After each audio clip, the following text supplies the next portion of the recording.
Kita langsung saja ke tadi pertanyaan-pertanyaan yang telah disampaikan. Barangkali ada dari kelompok 2 yang sudah mempunyai jawabannya. Saya persilahkan untuk menjawab pertanyaannya.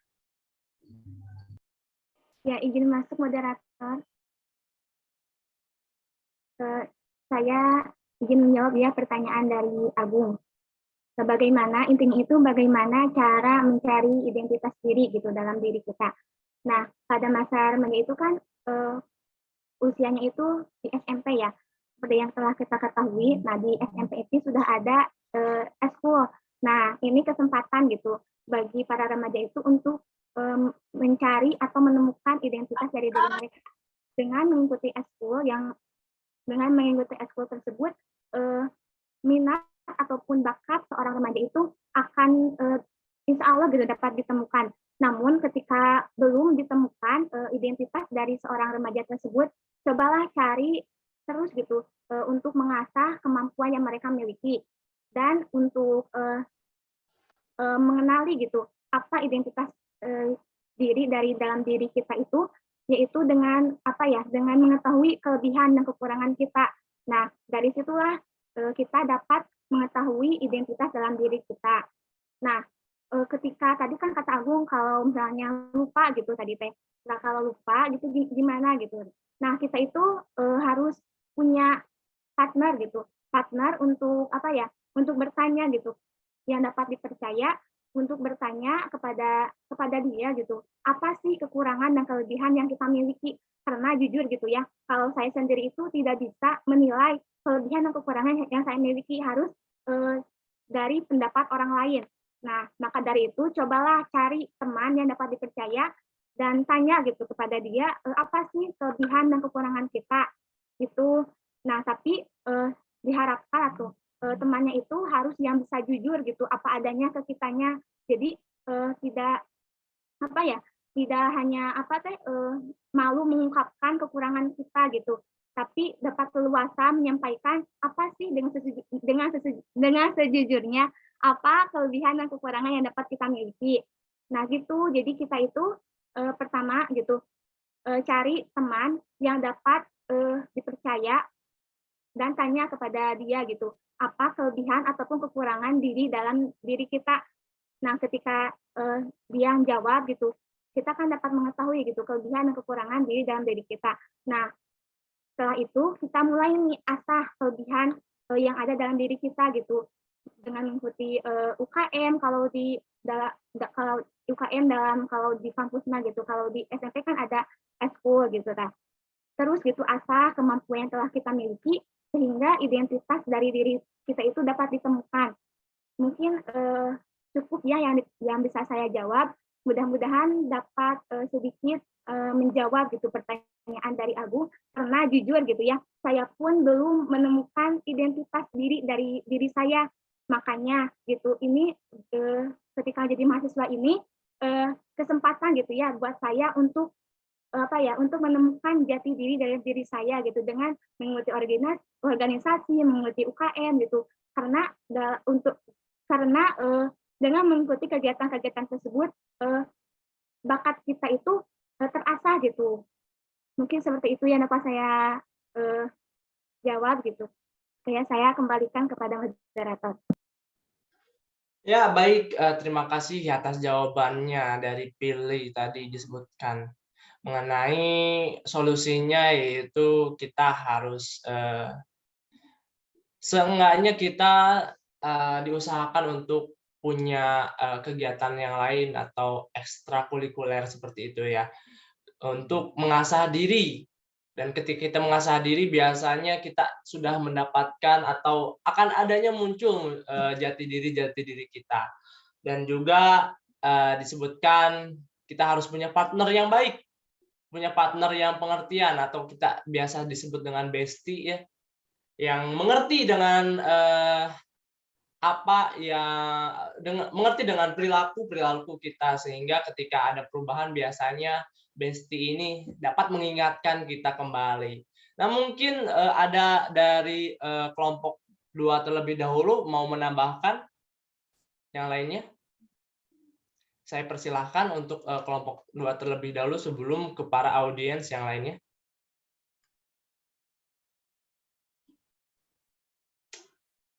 Mungkin tidak ada.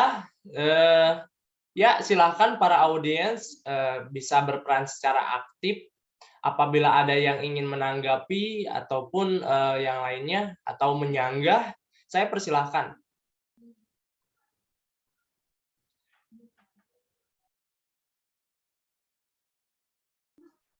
Ya baik, Saudara Bapak Ahmad Jami, saya persilahkan. Oke, terima kasih atas kesempatannya. Perkenalkan, nama saya Ahmad Jami.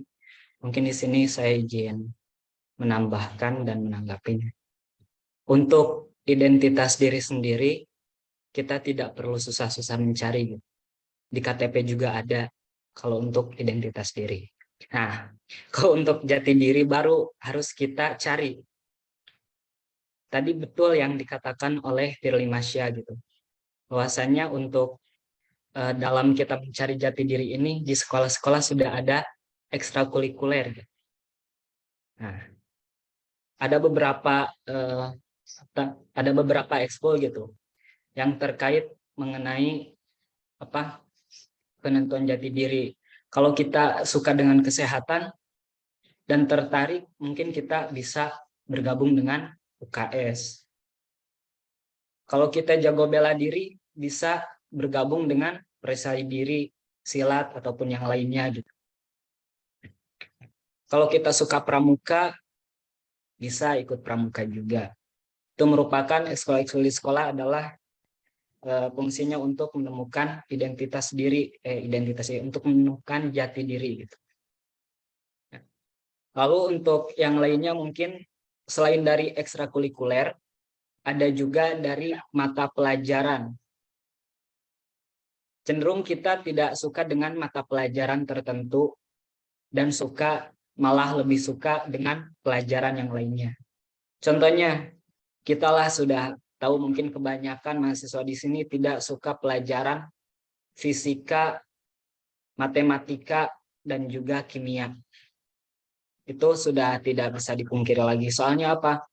Penentuan jurusan perkuliahan juga udah cenderungnya ke biologi gitu. Kita itu sudah hoream lah, sudah malas dalam hitung-hitungan, nggak bisa ngitung lagi. Mungkin sekarang juga untuk saya pribadi untuk penambahan nambah angka aja sudah kadang bingung gitu. 75 tambah 40 kadang bingung berapa. Kecuali kalau ngitung uang, mungkin kalau ngitung uang maupun mau seberapa banyaknya masih bisa dihitung. Nah, jadi untuk tambahan dari saya, untuk penentuan jati diri juga dilihat dari mata pelajaran yang kita sukai. Mungkin apabila tidak ada ekskul yang kita minati, tidak ada mata pelajaran yang kita sukai, itu saya juga belum tahu gitu bagaimana cara menemukan jati dirinya. Kalau orang-orang nolep itu kadang suka bingung gitu. Mau milih ini nggak masuk, pelajaran ini juga nggak masuk gitu. Mungkin dari SMP beranjak ke SMA kadang ada perubahan gitu, perubahan pilihan. Dari ekstrakurikuler juga kadang yang awalnya pramuka pas ke SMA jadi paskibra, atau yang tadinya UKS jadi ke perisai diri dan yang lainnya. Otomatis itu menggambarkan bahwa dia itu belum cocok di organisasi sebelumnya atau mencari pengalaman lebih lain. Mungkin itu tambahan dari saya. Terima kasih. Saya kembalikan kepada moderator. Ya, baik. Terima kasih Saudara Bapak Ahmad Jami telah menambahkan pernyataan atau jawaban untuk pertanyaan dari Agung. Tadi disebutkan bahwa kalau kita cari identitas itu kita tinggal lihat di KTP ya.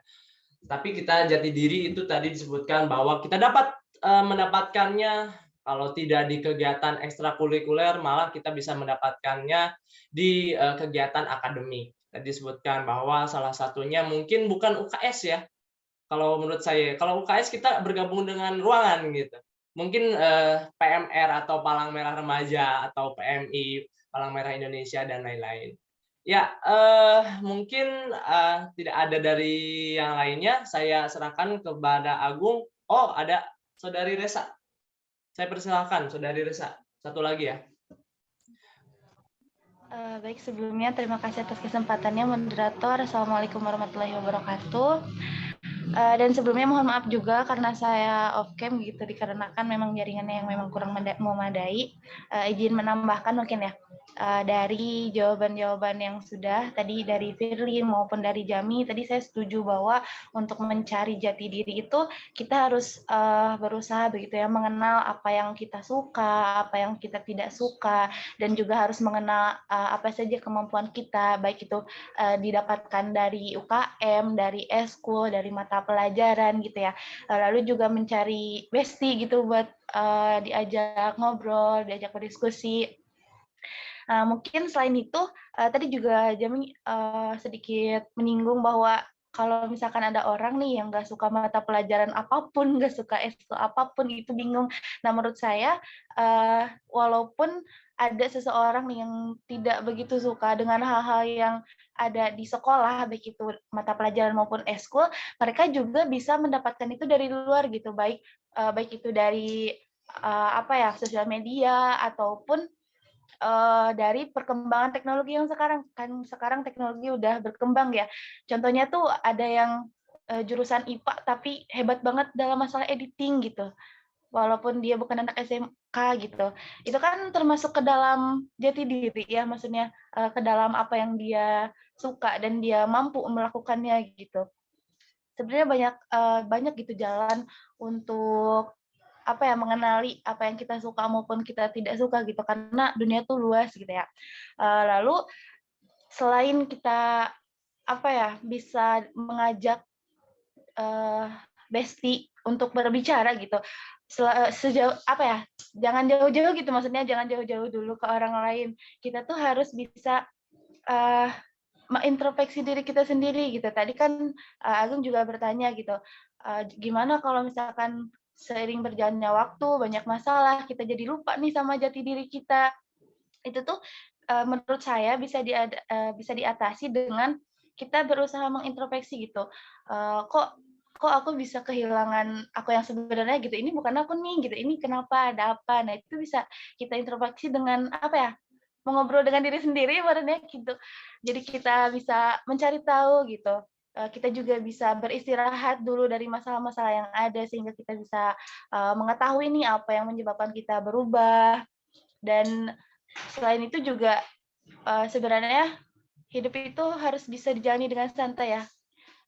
Walaupun tetap santai walaupun jiwa terbantai gitu, walaupun banyak masalah, kita harus bisa tetap mengontrol diri agar tidak kehilangan jati diri gitu. Mungkin menurut saya tanggapan dari saya mungkin cukupkan sekian. Terima kasih. Saya kembalikan kepada moderator. Ya, baik. Terima kasih Saudari Resa Sohib.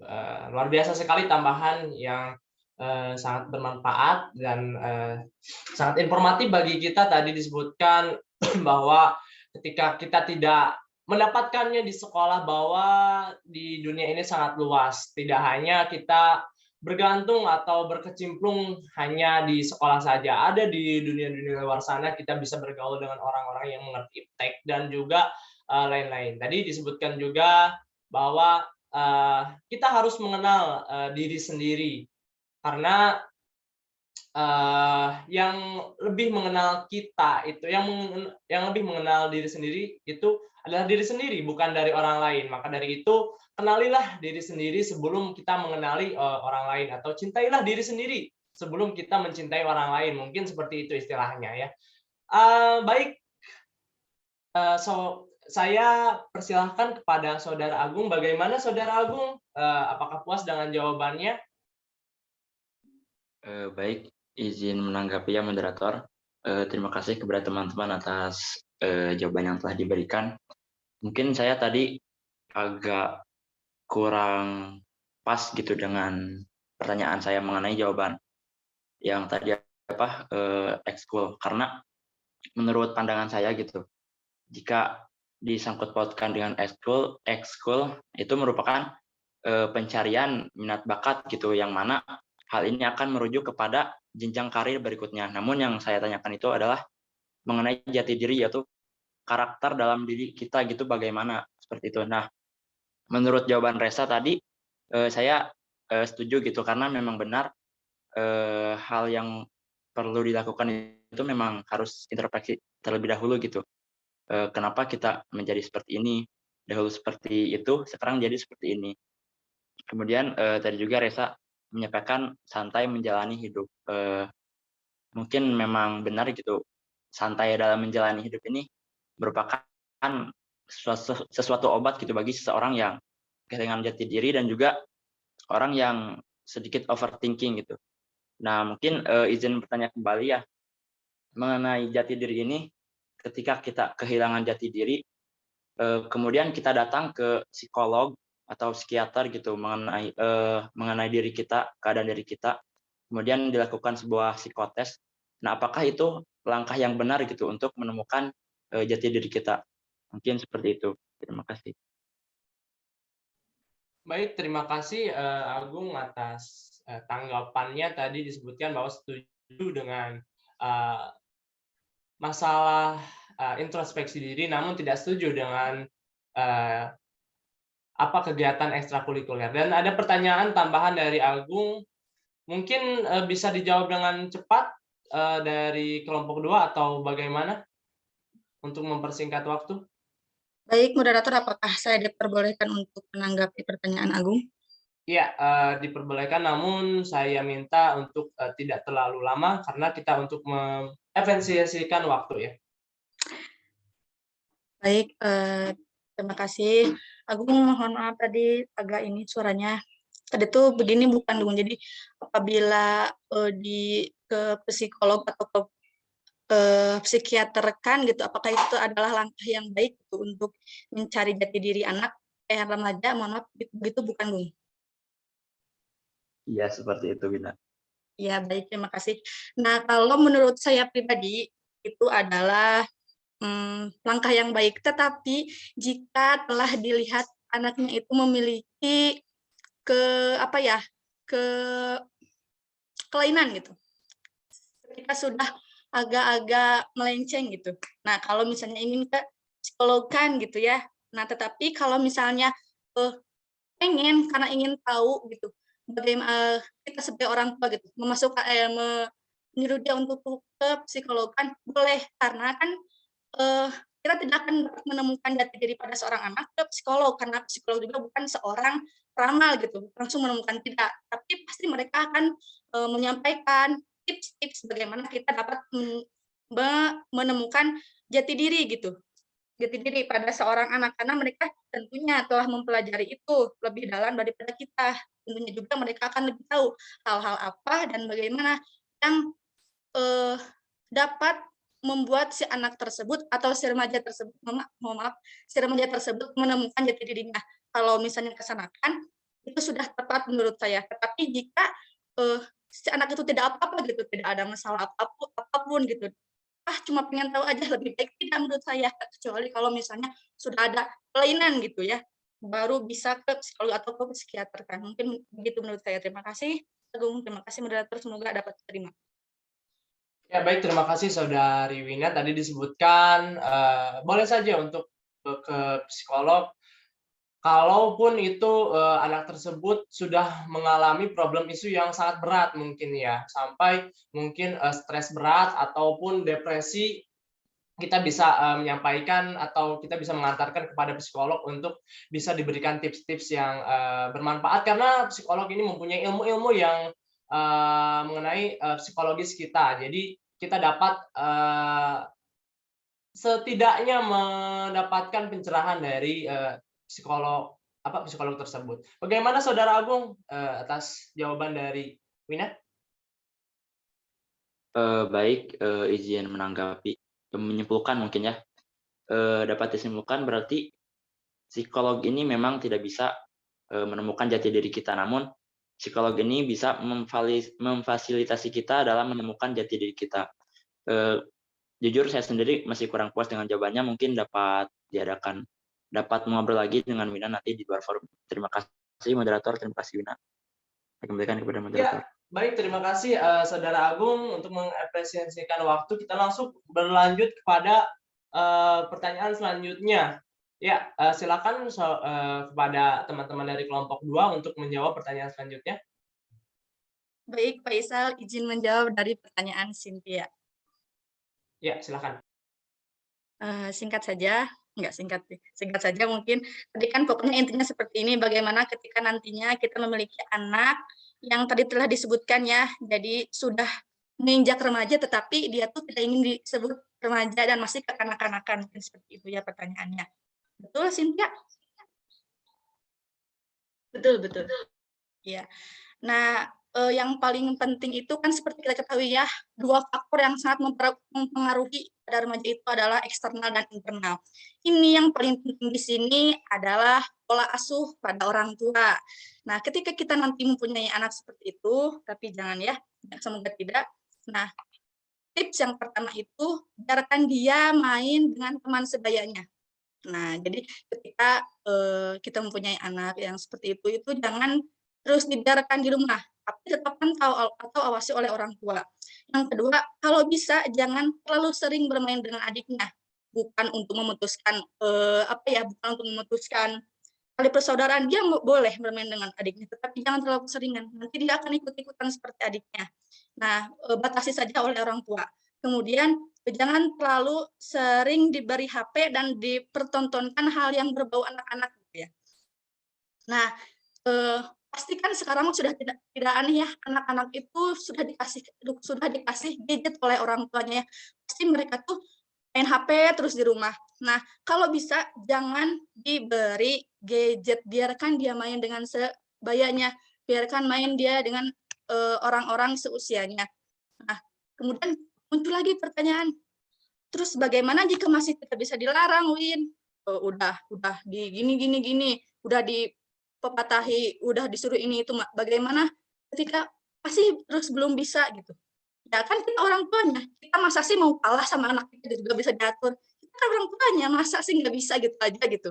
Nah, kemudian terus gimana, Win, kalau misalnya diambil HP-nya ini, terus anaknya ngamuk, coba pikirkan lebih baik mana? Biarkan dia ngamuk seharian atau perkembangan remajanya tidak sesuai dengan dirinya. Lebih baik mana? Mending dia menangis, mengamuk seharian daripada perkembangan masa remaja awalnya tidak sesuai dengan remaja sebayanya. Mungkin seperti itu. Jika teman-teman ada yang ditambahkan, diperbolehkan saya kembalikan lagi kepada moderator. Ya, terima kasih Saudari Wina menyebutkan tadi atas jawaban dari pertanyaan dari Cynthia mengenai mungkin lebih simpelnya itu ketika anak kita itu pergaulannya ketika kita bergaul dengan teman sebaya kita, maka pola pikir kita akan berkembang, pola pikir kita tidak akan stuck hanya di rumah saja yang mana mengurus adik ataupun yang lainnya, tetapi ketika kita bermain dengan teman sebaya, pola pikir kita menjadi lebih dewasa lagi. Tadi juga disebutkan beberapa tips dari Saudari Wina. Nah, mungkin dari teman-teman audiens yang lainnya, apakah akan ada yang mau ditambahkan? Mungkin satu orang saja ya, dari Kanja, saya persilakan. Baik, terima kasih kepada moderator atas kesempatannya. Bismillahirrahmanirrahim. Di sini saya izin menambahkan ya jawaban dari pertanyaan Saudari Cynthia tadi, bahwa ini disclaimer dulu ya teman-teman, bahwa pendapat ini adalah pendapat saya pribadi. Teman-teman setuju atau tidaknya itu hak teman-teman. Nah, di sini saya sangat setuju ya dari jawaban yang disampaikan oleh Saudari Wina tadi, tapi kan itu kan kalau Saudari Wina lebih ke tips untuk anaknya ya, orang tua untuk ke anaknya. Nah, ini kalau yang pendapat saya ini tips untuk orang tuanya sendiri gitu ya, bagaimana ketika kita mempunyai anak nanti gitu ya, anaknya seperti itu kayak gitu. Nah, dari sepengetahuan saya, dari analisis saya ya di lingkungan saya, bahwa anak seperti itu terjadi karena kurangnya kasih sayang terhadap orang tuanya. Bukan kurangnya kasih sayang ya, melainkan kurang orang tuanya itu pilih kasih antara adiknya dengan kakaknya. Jadi kakaknya itu perlakuannya itu seperti itu. Nah, lalu tadi juga sudah dijelaskan ya oleh presentator bahwa kalau nggak salah tadi dijelaskan oleh saudari Siti Padilah bahwa pada poin faktor yang mempengaruhi perkembangan emosi itu poin 4 mendapat sikap yang tidak adil. Nah, anak ini perlakuannya seperti itu karena kurangnya sikap tidak adil dari orang tuanya. Jadi orang tuanya tuh hanya kasih sayangnya itu terhadap adiknya gitu. Jadi kakaknya ini juga ingin diperlakukan sama oleh kedua orang tuanya. Nah, gimana sih caranya kita sebagai orang tua nanti ketika menghadapi anak seperti itu gitu ya? Yang pertama ya tadi ya tips-tipsnya udah dijelaskan juga oleh Saudari Wina, tetapi saya ingin menambahkan yang pertama, kasih sayang kita terhadap adik dan kakaknya itu sama ratakan. Jika memang adiknya salah, ya kita tidak boleh nyalahin kakaknya salah, tetapi kita ya tetap aja nyalahin adiknya salah gitu. Jika kakaknya salah, ya kita nyalahin kakaknya salah. Pokoknya jangan ada perbedaan kasih sayang antara kakak dan adik. Mungkin seperti itu yang dapat saya sampaikan. Kurang lebihnya mohon maaf, saya kembalikan kepada moderator. Ya, baik. Terima kasih Saudari Kanja menyampaikan tanggapannya mengenai tadi jawaban atas kelompok 2. Bagaimana? Apakah mungkin kita langsung ke Cynthia? Apakah puas dengan jawabannya? Baik, mungkin ada secukupnya. Jadi intinya mah dari Wina tuh dia tipsnya tuh arahkan dia main dengan teman sebayanya, terus jangan terlalu main dengan adiknya, jangan terlalu sering bergadget, dan ketika dia marah lebih baik didiamkan saja. Kemudian dari Kanja juga ada tipsnya untuk kita sebagai nanti orang tua itu jangan ada perbedaan antara kasih sayang terhadap adik dan kakaknya. Mungkin seperti itu. Terima kasih atas jawabannya. Iya, baik. Terima kasih ya. Kita akan langsung berlanjut saja ke pertanyaan selanjutnya untuk mengefektifkan waktu. Saya serahkan kepada teman-teman dari kelompok 2 untuk menjawab pertanyaan yang terakhir itu dari Bintang. Saya persilakan. Ya, izin masuk moderator, saya izin menjawab pertanyaan dari Bintang. Inti dari pertanyaannya itu bagaimana jika orang tua itu tidak mengizinkan anaknya untuk berpindah agama. Jika dilihat dari undang-undang gitu ya, ada aturannya bahwasannya ada kebebasan untuk memilih beragama. Jadi sebenarnya kalau dilihat dari undang-undang, orang tua itu tidak berhak melarang anaknya untuk pindah agama. Sebenarnya seperti itu. Namun tugas orang tua itu adalah mengarahkan, memberi arahan kepada anaknya apakah benar anaknya itu pindah agama itu dengan benar gitu, dengan keyakinannya atau hanya ikut-ikutan teman-temannya. Nah, itu yang harus perlu ditekankan kepada si anak. Jika emang anak tersebut sudah yakin ingin pindah agama, ya seharusnya orang tua itu mengizinkan jika alasan yang mereka berikan itu kuat. Seperti itu yang dapat saya jawab. Saya kembalikan kepada moderator. Ya, baik. Terima kasih Saudari Pilih menjelaskan tadi bahwa orang tua tidak ada hak untuk melarang, namun orang tua ini ingin memastikan atau ingin tidak anaknya itu salah jalan ya. Jadi biasanya orang tua ini memberikan suatu pressure untuk anaknya, mengingatkan kembali agar anaknya itu tidak salah jalan ketika memilih suatu agama ya. Nah, di sini ada beberapa orang yang sudah mengajukan tangan untuk memberi tanggapan. Mungkin saya akan berikan kepada Nisa terlebih dahulu. Silakan kepada Nisa. Ya, baik. Terima kasih ya kepada moderator telah mempersilakan saya. Jadi di sini izin menanggapi ya pertanyaan dari Bintang. Tadi kan bertanya bagaimana jika individu atau remaja tersebut tuh memilih agamanya sendiri gitu, tapi keluarganya itu nggak setuju. Mungkin pendapat saya ya untuk orang yang berpindah agama gitu ya, mungkin tetap berbuat baik gitu, karena misalkan tetap menolong gitu, tetap menolong keluarganya ataupun sesamanya gitu. Terus tidak menjelekkan agama yang sebelumnya gitu. Misalkan ngasih tahu gitu ke sosmed gitu, misalkan agama ini tuh alhamdulillah gitu ya, misalkan masuk Islam, alhamdulillah masuk Islamnya gini, kalau di Kristen misalkan Kristen mah gini gitu, kayak gitu. Terus selalu menjaga apa ya, berkunjung silaturahmi gitu kepada keluarganya gitu. Terus juga kalau misalkan kondisinya itu misalkan dia berpindah ke Islam, mungkin ya nggak ada cara lain, mungkin dia juga harus lebih banyak berdoa gitu, berserah diri gitu, minta ke Allah gitu, minta Allah untuk membolak-balikan hati orang tuanya gitu, supaya menerima apa sih, keputusan dari dirinya sendiri gitu. Kemudian jika kondisinya itu misalkan kita punya teman nih, temannya itu pindah agama ya, terus kita sikapnya itu mungkin sebisa mungkin kita harus bisa menghargai gitu keputusan dari teman kita gitu. Terus kita juga harus bisa sadar gitu, karena segala sesuatu itu kan pasti udah diatur gitu oleh Allah. Terus kita juga bisa gitu diam-diam berdoa untuk dia gitu, supaya apa sih, supaya keputusan yang dia pilih itu udah terbaik gitu. Mungkin sekian. Ya baik, terima kasih tadi Nisa menyampaikan tanggapannya. Mungkin sekarang kepada Sri, saya persilahkan. Baik, terima kasih ya moderator atas waktunya. Nah, menurut pendapat saya sendiri itu ketika kita ingin pindah agama namun mendapat penolakan dari keluarga, itu kembali lagi ya ke seberapa besar tekad kita untuk melakukan hal tersebut. Karena kan tiap tanggapan keluarga yang pindah agama itu berbeda-beda. Ada yang support, ada yang memang dia itu menentang juga, ada yang biasa saja, dan ada juga yang menentang itu yang sehingga menimbulkan pengucilan terhadap orang yang ya, pindah agama tersebut. Nah, menurut saya sendiri itu kita jika ingin pindah agama, misalkan kita dari nonis ke Islam, hal yang harus kita lakukan adalah kita itu tetap berperilaku baik kepada mereka, meskipun mereka itu menolak. Kita tetap menghormati orang tua, misalkan menyayangi keluarga-keluarga lainnya.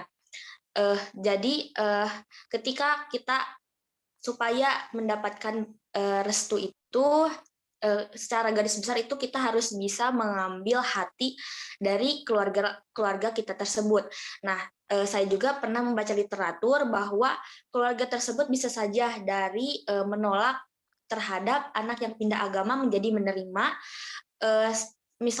Contohnya itu karena motivasi emosional psikologis berupa perasaan sayang kepada anak. Nah, sehingga kita itu sebagai anak jadi harus mengutamakan itu tetap berbuat baik. Lalu ketika kita misalkan mau pindah ke Islam yang darinya nonis, kan itu memiliki perbedaan yang sangat jauh berbeda. Nah, kita sebagai orang yang akan Islam, kita harus tetap toleransi terhadap keluarga kita yang berbeda. Misalkan kan di Islam banyak sekali larangan. Jadi kita itu tidak boleh terlalu fanatik. Jadi tidak terlalu fanatik kepada mereka bahwa kita tidak boleh ini, kita tidak boleh itu. Jadi tetap utamakan toleransi. Mungkin itu yang bisa saya sampaikan. Terima kasih. Ya, terima kasih Saudari Sri Rahayu telah menambahkan. Tadi izin mengkonfirmasi, mungkin saya kesalahan sendiri bahwa saya lupa tadi dari kelompok 2 ada yang mau menambahkan. Saya persilahkan apabila ada yang mau menambahkan.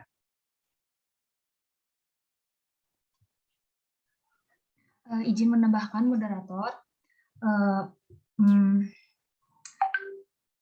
Menurut pendapat saya tentang orang tua yang menentang anaknya pindah agama, kan setiap orang tua itu ingin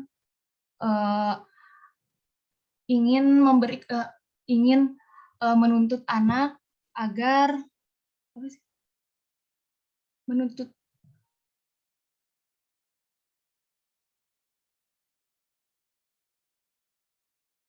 jadi orang tua ingin menuntut anak tuh yang terbaik gitu. Maka apabila orang tua melarang, kemungkinan si agama tersebut tidak baik. Jadi alangkah lebih baik kita itu memikirkan terlebih dahulu apa resiko jika kita pindah agama dan apakah agama yang dituju itu memang yang terbaik apa bukan. Dan dipikirkan lagi alasan paling kuat mengapa harus pindah agama jika agama yang sekarang jadi yang sekarang sedang dianut sama kita itu dapat mengajarkan lebih baik dan sebisa mungkin beristighfar dan meminta apapun, juga meminta petunjuk kepada Tuhan agar dikuatkan imannya ketika terbesit dalam pikiran untuk pindah agama. Dan untuk keputusan lainnya dapat diserahkan kepada bagaimana keinginan anak tersebut. Sekian. Ya, baik. Terima kasih Saudari Fitria telah menyampaikan tanggapannya. Sebelumnya, apakah dari kelompok 2 ada yang ingin memberikan tanggapan lagi? Mungkin tidak ada ya. Tadi luar biasa sekali pertanyaan dari Bintang ini menimbulkan banyak pandangan, baik dari pandangan sebagai orang tua ataupun pandangan orang yang ingin berpindah agamanya. Saya serahkan mungkin langsung kepada Bintang. Bagaimana Bintang atas tanggapan dari teman-teman kelompok 2 dan juga audiens yang lainnya? Apakah sudah puas dengan jawabannya? Ya, baik, terima kasih. Mungkin dari jawabannya dari rekan-rekan kelompok 2 dan rekan-rekan partisipan. Namun izin melanjutkan dan bertanya kembali mungkin ya. Nah, tadi kan bagaimana gitu jika si ortunya itu kekeh gak boleh, kemudian si anak juga kekeh malah mau pindah gitu. Nah, gara-gara tidak diperbolehkan oleh ortunya itu, jadi si anaknya tuh malah malas beragama, terus malas beribadah, dan kemudian jatuhnya itu malah menjadi ke ateis. Nah, itu bagaimana? Mungkin bisa langsung ditanggapi saja supaya lebih interaktif. Ya, langsung tanggapi saja oleh kelompok 2 untuk mempersingkat waktu.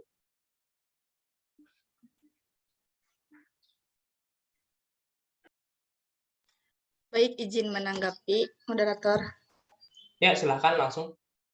Jadi mungkin gini ya. Bentar. Bintang, jadi pas kekeh gitunya Bintangnya, orang tuanya kekeh, anaknya kekeh, terus anaknya malah jadi ateis gitunya. Begitu bukan? Ya, seperti itu, Ibu. Nah, mungkin kalau misalnya kasusnya seperti itu, nah mungkin pasti dari si anak, dari si remaja orang itu tuh ingin pindah agama, pasti dia tuh memiliki alasan yang kuat gitu. Nggak mungkin kan kita tiba-tiba misalnya tuh apa sih ngelihat, oh itu mah kayak gitu pindah, pasti dia tuh alasan pindah agama tuh nggak mungkin kan misalnya main-main gitu ya. Jadi pengen ada, oh saya tuh pengen pindah ke agama ini karena ini misalnya gitu ya. Terus orang tuanya juga gak mau anaknya pindah anak karena orang tuanya tahu yang benar itu agama kita gitu. Nah, terus anaknya tuh malah jadi ateis. Nah, di situ tuh jadi gini, kembali ke si orang tersebut gitu yang mau pindah agama.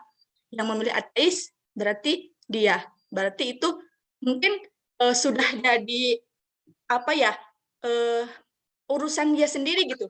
Kalau dia pengennya gitu ya udah, mau gimana lagi, meskipun orang tua mau sesulit apapun ngelarang, kan yang ngejalanin hidup anaknya gitu, orang itu.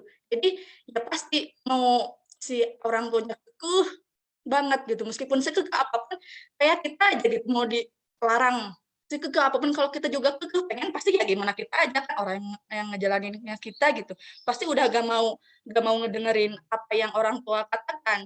Kalau sudah seperti itu, ya bagaimana lagi gitu. Itu kan kehendak dia, keinginan dia, keputusan dia. Karena seperti yang telah teman-teman ketahui, bahwa segala apapun itu